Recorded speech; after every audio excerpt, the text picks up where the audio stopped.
Modi sir நிறைய சார தமிழ்நாட்டுல எங்க தளபதி லெஃப்ட் ஹேண்ட்ல டீல் பண்ணவரு.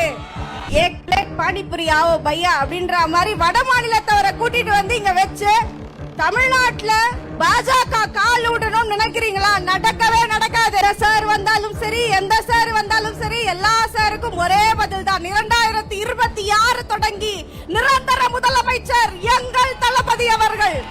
பிஎல்ஓக்களை காணோம், எங்க இருக்காங்கன்னு தெரியல. திமுகவுடைய நிர்வாகிகள் வீட்டுல இருக்காங்களா, இல்ல ஸ்கூல்ல இருக்காங்களா, எங்க இருக்காங்கன்னு தெரியல. ஏன்னா அந்த மாதிரியான ஒரு கவர்மெண்ட் ஸ்டாஃப்ஸ் தான் நீங்க போடுறீங்க. தமிழ்நாட்டுக்கு மக்களுக்கு ஒரு பிரச்சனைனா கடைசி தமிழனுடைய ஓட்டு கிடைக்கும் வரை போராடுவோம். ஏனென்றால் நாங்கள் அனைவருமே தமிழக வெற்றி கழகத்தினுடைய தூண்கள்.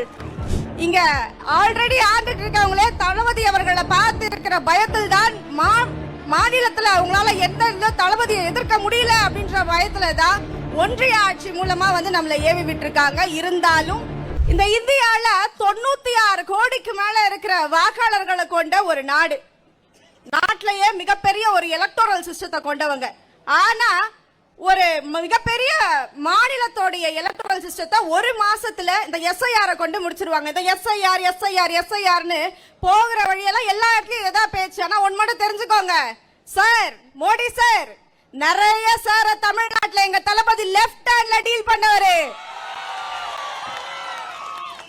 இந்த சார் வந்தாலும் சரி, எந்த சார் வந்தாலும் சரி, எல்லா சாருக்கும் ஒரே பதில் தான். 2026 தொடங்கி நிரந்தர முதலமைச்சர் எங்கள் தளபதி அவர்கள்.